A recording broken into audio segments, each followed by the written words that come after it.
Respected Dr. P.V. Ramana, Chairman, ITM Group of Institutions, Dr. Lakshmi Mohan, Director, ITM Business School, Navi, Mumbai, Professor R.S.S. Mani, Vice President, ITM Group of Institutions, and my dear fellow faculty members, students, parents, and patrons of education.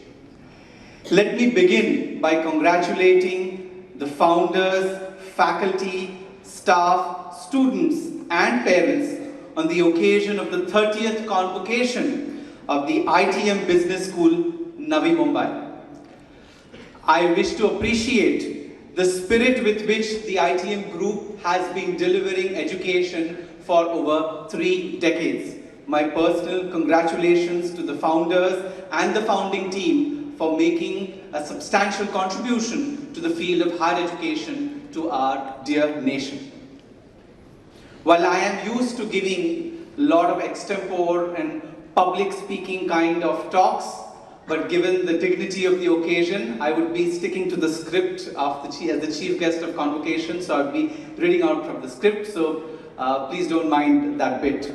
I have put my thoughts together and I wish to share with you several insights that I have gained from my own experience, which I think you would benefit from over the next 4 decades of your career. This day, over 400 young graduates would officially conclude their association with their alma mater and begin a new journey, a new phase of life, a very exciting chapter of your sojourn on this planet that you would be an author of.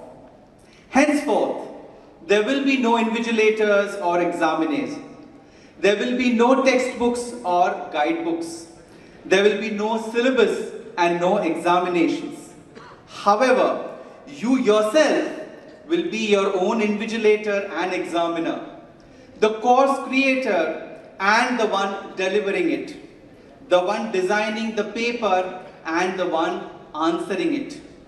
So welcome to the real world beyond the classrooms or the screens, and let me introduce this new and exciting world to you that is full of dichotomies. We are in the best of times, but we are also in the worst of times. We are in the best of times because human civilization has reached the acme of science. We have been able to reach the periphery of our solar system, but we have not figured out a way on how we can live amicably with our own neighbors. We are in the best of times because we've achieved unprecedented levels of industrial progress, yet nearly 20% of the Indian population still lives below the poverty line. We are in the best of times because we have access to the most engaging forms of entertainment and luxury. Yet, we have not discovered the ways of being happy and at peace with ourselves. We are in the best of times because we've reached high levels of economic prosperity. India is today among the top 3 nations of the world in terms of GDP by purchasing power parity. Yet, the bottom 60% of our population has access to only 5% of India's resources. It is an era of extreme inequities.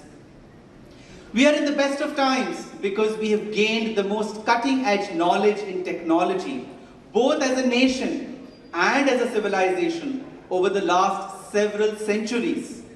Yet, we have not discovered ways to beat depression, frustration, and self-doubt. We are in the best of times because we are celebrating Azadi Ka Amrit Mahotsav, the 75th year of India's independence. Yet, the pandemic and its extreme socio-economic after effects are visible across the country, our neighborhood, and the world at large. Yet, this is probably one of the best times to commence one's professional career in India, an opportunity that several generations of Indians probably did not get. In the next few years, India would be in the third position among the world's largest economies in terms of nominal GDP. From that position to becoming the world's second largest economy in terms of purchasing power parity makes for a phenomenal economic success story. Nearly 100 crore Indians, 1 billion people, will be a part of the middle class. Their per capita income would increase 3 to 5 times, leading to substantial increase in the available disposable income and a consequent rise in their purchasing power. Thus, the Amrit Kal, or the quarter century to India's centenary year of political independence, could be the golden period for Indian economy, as we could witness a near 10 times growth as an economy during this quarter century. It was probably for this era of success and prosperity for our nation and its people that 80 years ago to this quarter, my maternal grandparents had courted arrest for the Quit India movement and spent several years in jail in the spirit of gaining independence for their dear nation in Ahmedabad, Pune, and Mumbai. India becoming a world leader was unimaginable then, as we were reeling in famine and poverty heaped on us by our colonial masters. Today, the dream of once again becoming the world leader is an achievable reality. And your generation will have the stupendous task of contributing your time and talent in making this dream a reality. But as you put your hands to this task of material success for yourself and your fellow citizens, let me shed some light on the two major challenges that you will have to face while achieving the economic success that could widen socio-economic schisms. The first major challenge is unprecedented socio-economic inequalities. Pay attention to the figures that I'm going to share with you, because these are the ones you will be having to address in your assignments over the next several decades and look for solutions to providing answers to them innovatively, profitably, sustainably. Around the year 2015, of the 100 largest economies in the world, 51 were companies and only 49 were countries. By 2020, 72 of the largest economies of the world were corporations and only 28 were countries. The market capitalization of some of the largest corporations in the US is larger than the economies of countries like Italy, Brazil, Canada, or Australia. This conveys the phenomenal national and international influence of business organizations, which in many cases far exceeds that of governments of countries. In 1999, the richest 1% of people in the world received as much as the bottom 57%. By 2020, in the United States of America, the country with the largest nominal GDP in the world, the top 1% of the household owned more wealth than the bottom 90%. And the top industries in that country were defense, alcohol, and pharma, in that order of priority. In India, the wealth of 16 richest people was equal to the wealth of 60 crore Indians. The average daily household income of a farmer in 17 states across India is 300 rupees for a family of 5. That is 60 rupees per person per day. And this has been a near 6 times rise compared to the previous decade. Hence, while India ranks among the top 6 nations in terms of nominal GDP, it ranks 144th out of 194 economies in the per capita GDP according to the IMF. This speaks volumes of the widening socio-economic gap between the haves and the have-nots, a situation which, if not rectified, can create unimaginable social turmoil and strife. Now I present before you the second major challenge that is facing us, a fragile planetary ecosystem. In the last 100 years, our planet's average surface temperature has increased by 1 degree Celsius, which is 10 times faster than usual, which means the Earth has become hotter in the last 100 years as compared to what it had over the previous 1,000 years. Greenhouse gas concentrations are at their highest levels in 20 lakh years. The years 2016, 2019 and 2020 were the hottest years in recorded history. In 2020 alone, Greenland lost 152 gigatons of ice, which means water equal to 60 crore Olympic-sized swimming pools was added to our oceans. And nearly 95% of the oldest and thickest ice in the Arctic is already gone. For disbelievers in the impact of climate change, the last 2 to 3 years have been an eye-opener. Forest fires in Amazon, Australia and Siberia have killed nearly 100 crore mute animals. Once in a millennium kind of floods in the prosperous Europe have left thousands homeless. Unprecedented heat waves in North America have affected millions in that continent.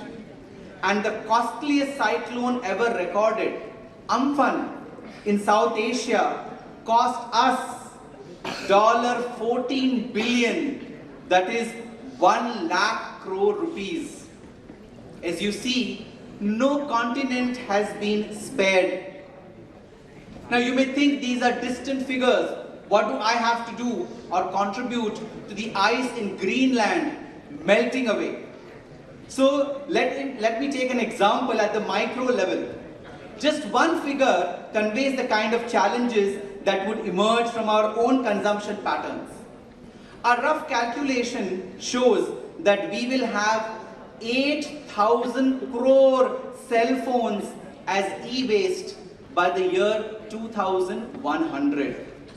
Only from 3 countries, USA, India and China. And that too, if each citizen of these 3 countries changes her or his phone for once in 3 years. Now we know how often we change our cell phones, and that's not the only gadget we use.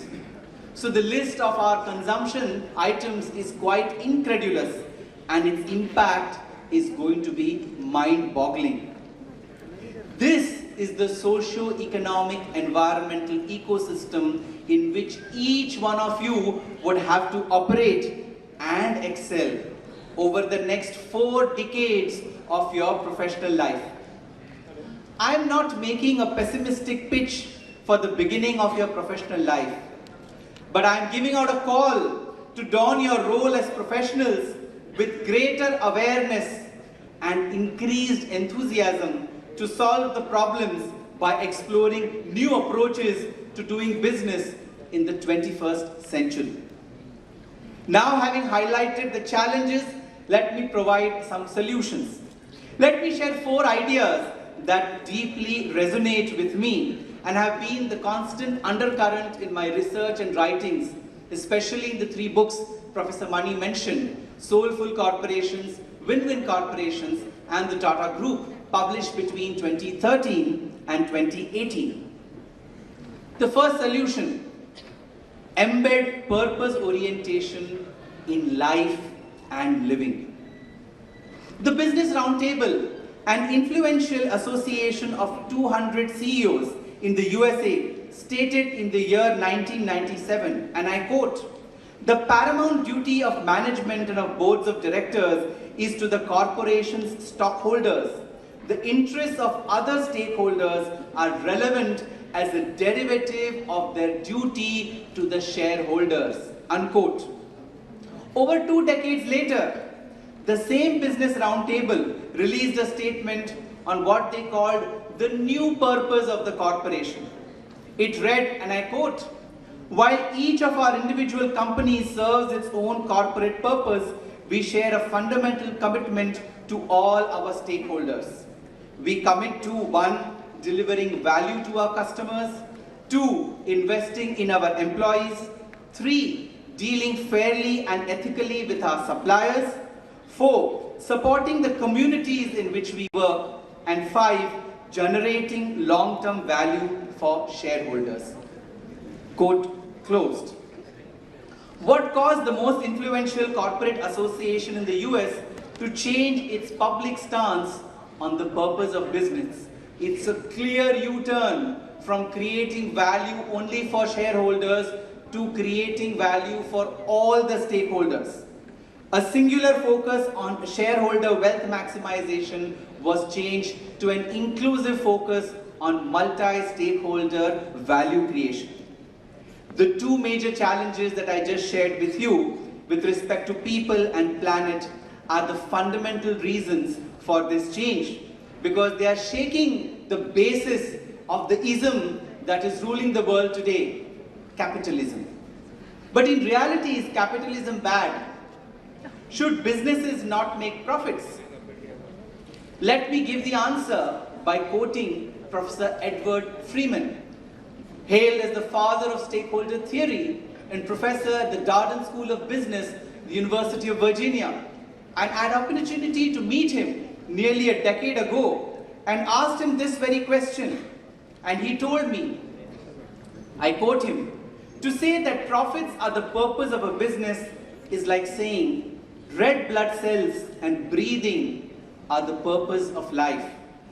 It's foolish. The purpose of business is to figure out how we cooperate together, how we solve the problem of value creation in a complicated environment. If we figure out how to do that, money follows. Profits are an outcome, not the objective." Unquote. This approach to money making is all about recalibrating the way individuals and institutions, companies and countries take decisions.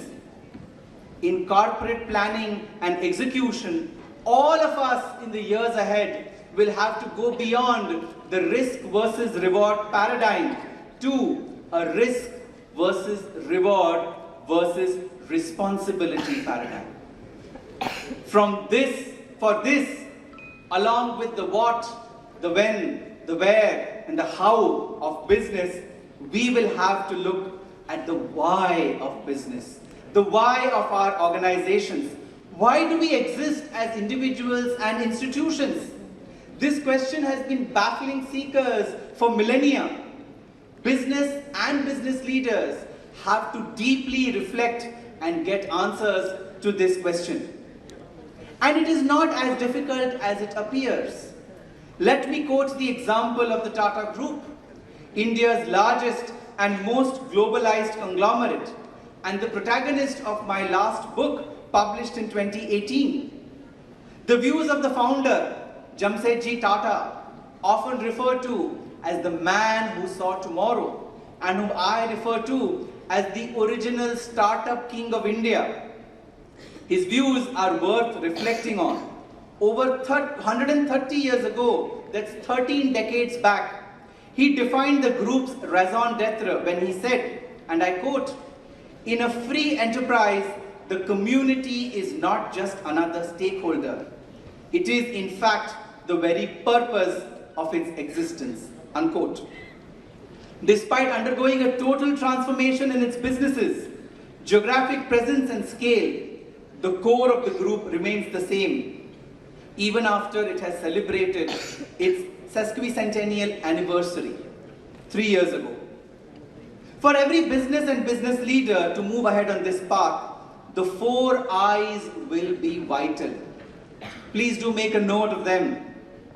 Introspect, implement, innovate, and impact. And this cyclical journey should continue, as impact should again give you an opportunity to introspect, implement, innovate, and impact. That is going to be the journey ahead. In essence, we will need to think of ways to consistently blend profits with purpose and make money for a mission, in life and for a living. This was probably best stated in our ancient Indian scriptures several millennia ago, where the 4 purusharthas, or the goals of human life, dharma, artha, kama, and moksha, that is, righteous living, desire, wealth, and liberation, had to be achieved as pairs. What were these pairs? Earn artha with dharma and have kama for moksha, which is earn wealth through righteous means and have desire for a higher life. As Dr. Lakshmi said, the life which looks for opportunities to serve others. As Swami Vivekananda had said, those who live for others truly live. The rest are more dead than alive. Second approach, evolve from the zero sum to inclusive decision making. The zero sum game approach of economics has deeply influenced businesses, business decisions, and business leaders for over a century.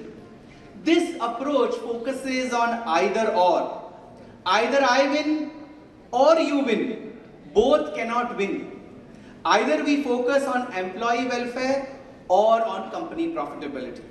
Either we focus on customer delight or cost reduction. Both are not achievable together. The era of this approach to decision making is now coming to an end. The new approach is simple. Replace or with and. The inclusive approach. Every decision we take needs to be based on this mindset, which provides tremendous opportunity for innovation, which is the real engine of capitalism. And India has led by example by embracing this approach at the national level. We have conveyed on the world platform how our economic growth will be achieved hand in hand with our planetary responsibility of achieving net zero carbon emissions. It is not either economy or environment, either financial success or societal well-being. It is both. It must be both. And this approach is not new. It has been the undercurrent of Indian culture and heritage, which is reflected in its universal message of Vasudhaiva Kutumbakam, the ideal that the whole world is one family, and hence contributing to the welfare of all is our collective responsibility.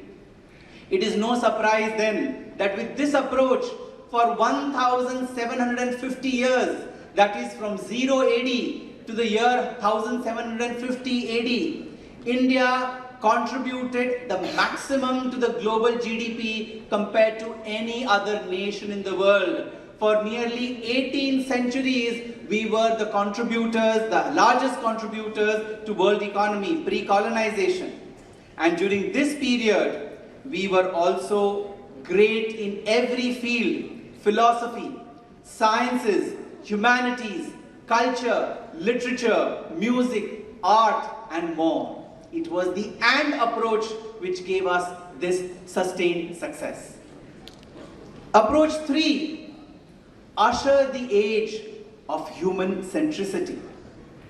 If you observe, most corporate strategies in the last 50 years have been inspired by the World War II mindset, as if business is a battle, a war that needs to be won. And how do you win a war?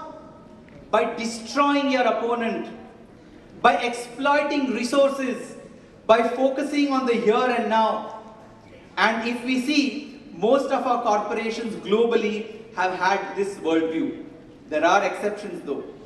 And effectively, business schools have been busy grooming corporate warriors. In the 21st century, this needs to change. We are no longer fighting a war, but we are dealing with human beings who have head, heart, and hands. They just don't have economic interests. They can't be limited to a carrot and stick approach because they are not rabbits. They are complex entities with personal, social, and spiritual lives. They can't be expected to leave all that at the door of the company and behave like binary machines. In fact, human beings are not a resource as they are often referred to in management jargon.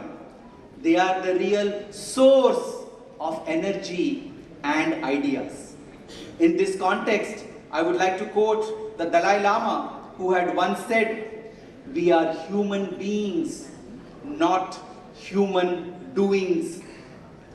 In a similar sentiment, the Prime Minister echoed a quote on the floor of the Lok Sabha a few years ago when he said, "Of the 6 M's of management, materials, machines, minutes, methods, and money, it is men or human beings that give value to the other 5 M's.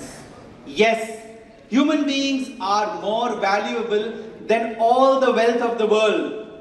This will have to be the mantra in this age of human centricity, which you will have to usher in all you do, irrespective of the organization you are working on or the level of hierarchy you are working in. And as Mahatma Gandhi had said, you will have to be the change that you wish to see in the world.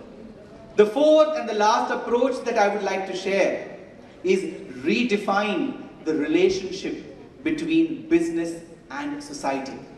If corporations work towards delivering responsible, inclusive, and sustainable commercial success, businesses and its leaders would emerge as a powerful force for social well-being and nation building.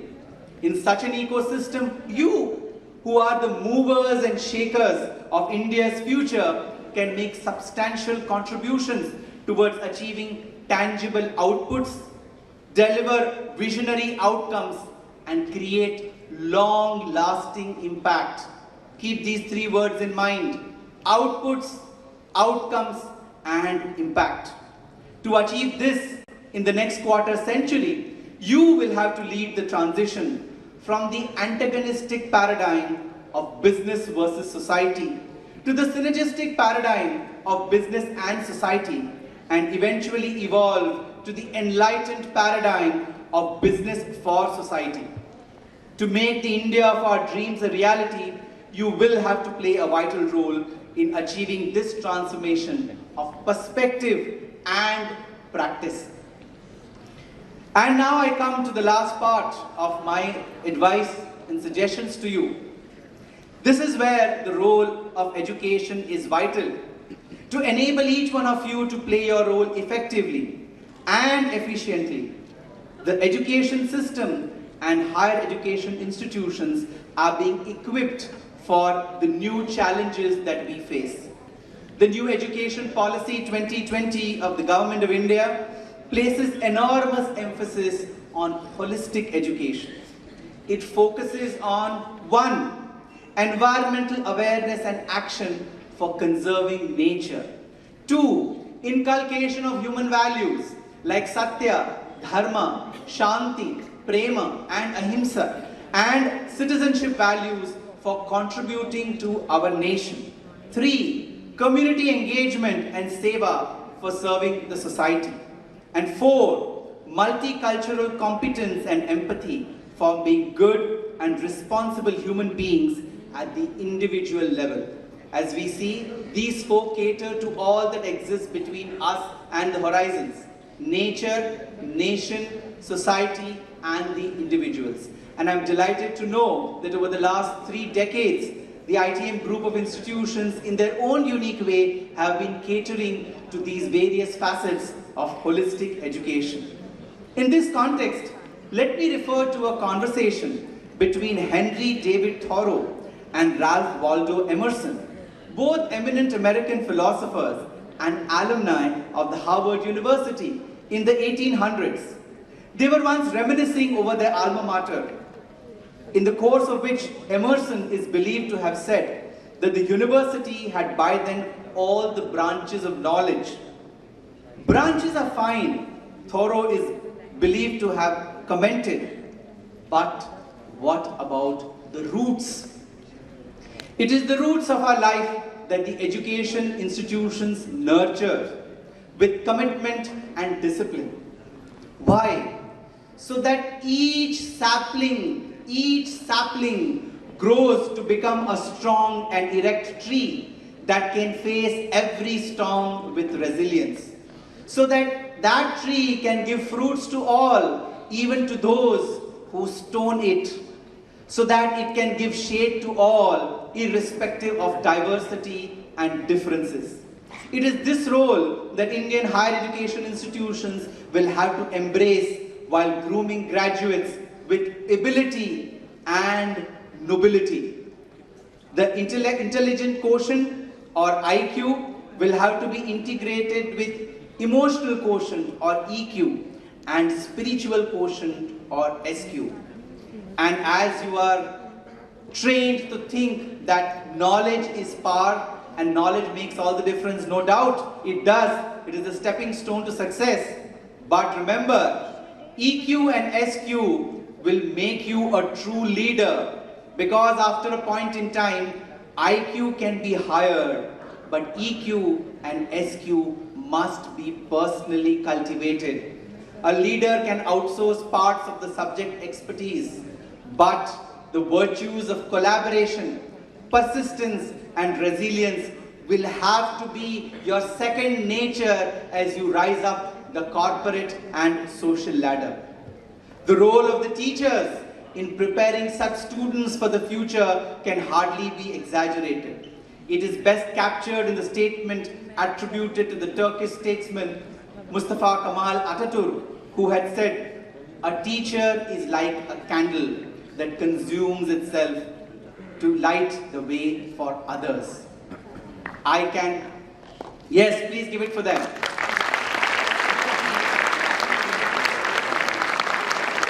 I have no words to highlight the role that the parents play in the life of every student. From giving birth to nurturing them in their formative years and to helping them become responsible citizens for the nation, their role is without a parallel in each of your successes. Probably that is why the convocation ceremonies of ancient India underscored Matru Devo Bhava, Pitru Devo Bhava, Acharya Devo Bhava. Treat your mother as divine, treat your father as divine, treat the teacher as divine, as extolled in the Taittiriya Upanishad of India.